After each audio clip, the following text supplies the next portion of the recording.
Welcome back, first graders. This part of the lesson is when we add color to our Georgia O'Keeffe abstract flower. So we worked really hard to make a big flower. It was almost like we were a little bug crawling on a flower. What would it look like? You wouldn't see the entire flower, all the petals, the stem, the leaves. You would just see part of the flower. So as you can see in mine, I see part of the middle of the flower and some of the petals that go off the flower. So what I'm going to do today is start coloring this.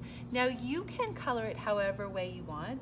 If you want to continue to be inspired by Georgia O'Keeffe, she is known for her bright colors. So you might want to focus on that for this part.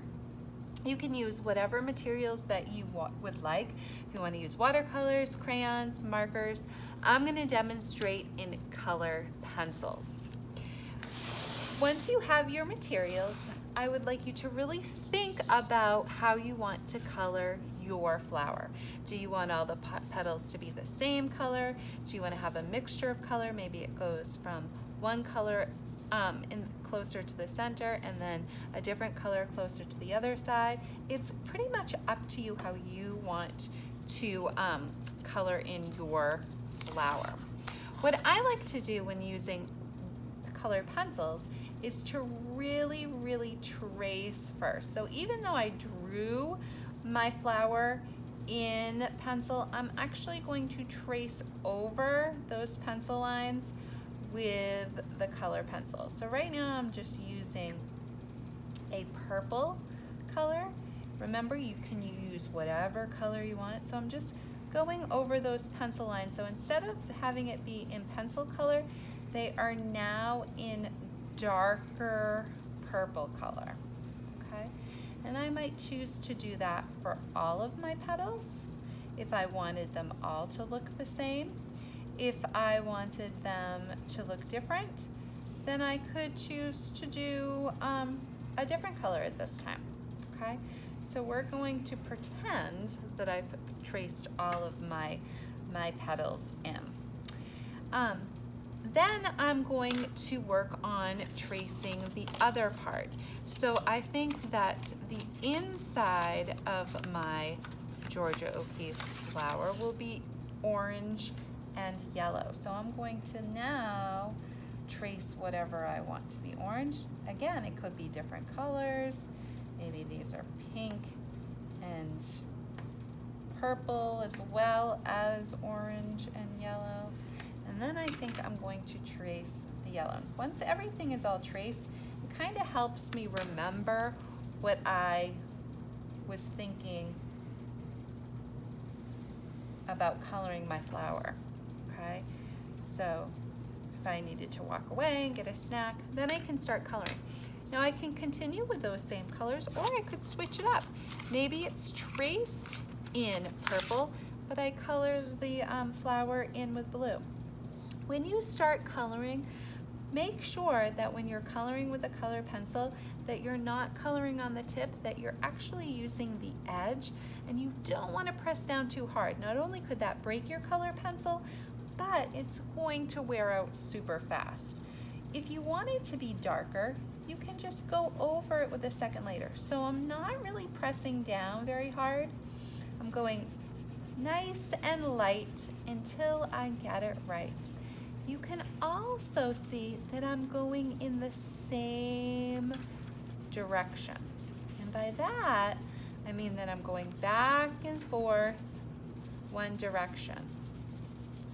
Okay, so I am choosing to go this way, up the petal, back and forth, or side to side.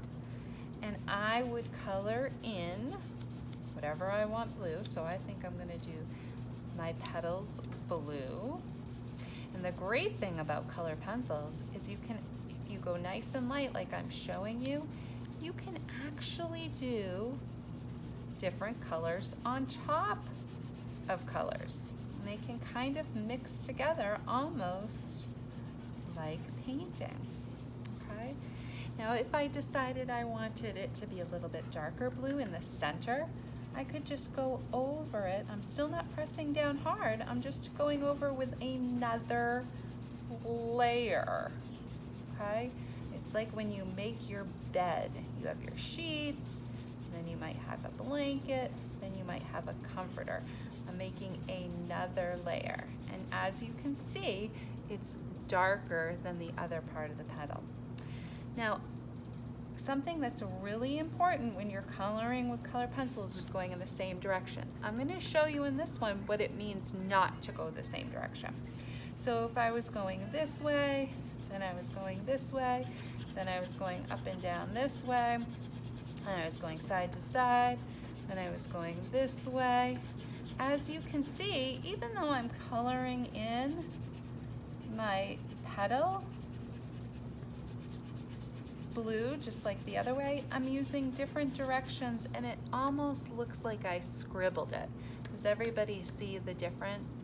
So I want you to really take your time and do a nice job. Now, if you make a mistake and you scribble, that's okay. You can always fix it by remembering, oh yeah, Mrs. Ayers said to go in the same direction, and just go back over going in the same direction. Now, your direction might be different than mine. It might be up and down. It's whatever way works for you, but you want to really take your time and go in the same direction and not go in all kinds of different directions. So something that I was saying too is that you can also have a different color. So I could do yellow, and then I could add another color on top of that to mix the colors. So I can't wait to see what you come up with. Make sure you share on Padlet. Thank you, artists.